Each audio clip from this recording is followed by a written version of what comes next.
Hey guys, welcome to my channel. My name is Stacian, and in this video I'm gonna be doing a makeover on this bedside table. Now, I've had this bedside table for over 20 years. It was a gift from my eldest sister.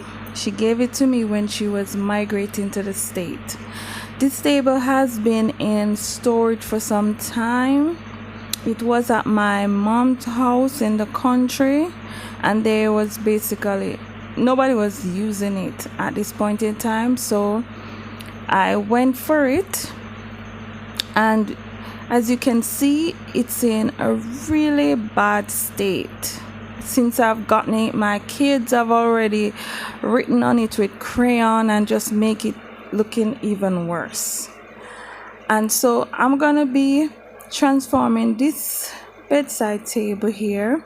And if you're interested in seeing how I do it, I've never done this before. This is my first time attempting something like this. So if you're interested, keep watching.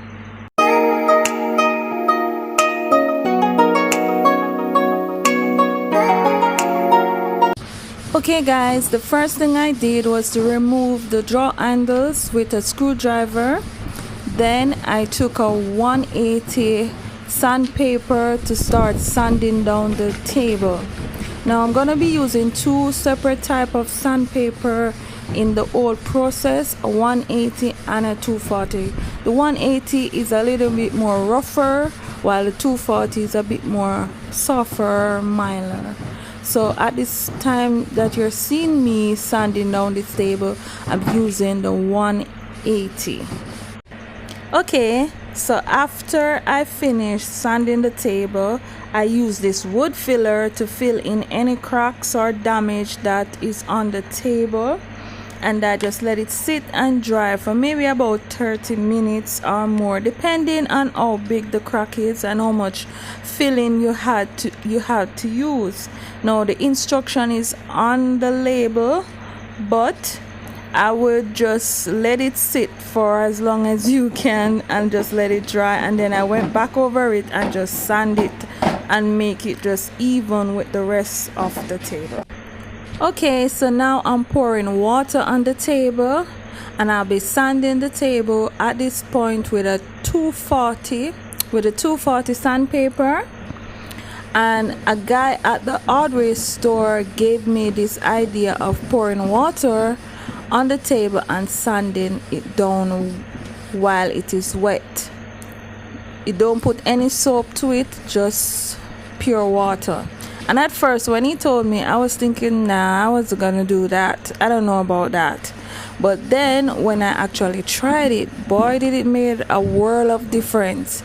Because the thing is, I was able to feel the areas on the table that needed more sanding, and so I was able to go back and use the 180 to sand it, and then afterward I would go over it with the 240 to sand it down again.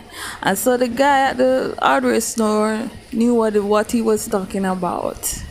Okay, after I finished sanding the table, I just got a rag and some water and just wipe it down to get rid of all the dirt that was a result of the sanding. Now this process is very important because you need a clean surface to paint on. After I finish wiping it down, I just let it sit and dry for a minute before I start painting. So these are the items that I'm gonna be using to paint the table with. This is a oil-based paint, and I'm also going to be using this sponge to go over the table with. So I'm gonna be painting with the brush first, and then I'm going to go over it with this sponge at every coat. So when I do coat one, I'm gonna go over it with the sponge and so on, so that I can get rid of the paintbrush strokes on the table and make it just look more professional. You don't have to do this. This is just my little idea. Okay, so now I'm applying the paint to the top of the table, And at this point, I don't even know how many times I've gone over this table, because when I put on the first coat, I was panicking because it just looked like it wasn't covering. So I just kept on putting on paint on it to see if it would work, and I would get the desired result. And it did. I just needed to be patient and just trust the process. So the top of the table get probably about 3 more coat than the rest of the table. And so now I'm just going over it with the sponge just to give it a cleaner finish and to get rid of any of the brush strokes that you might be able to see on it. And I will be doing this for every coat. So this is the finished product, and guys, I'm very happy with the way it turned out. I think I did a really good job. Let me know in the comment what you think. Do you think I did a good job? Guys, let me know what you think about this makeover. So other than the top of the table, I gave it 3 coats of paint. I also went over it with the sponge each time I apply a coat. Yeah, so tell me what you think, guys. And if you like this video, give me a thumbs up. If you have not subscribed to my channel, please subscribe, share with a friend. And with that said, thanks for watching.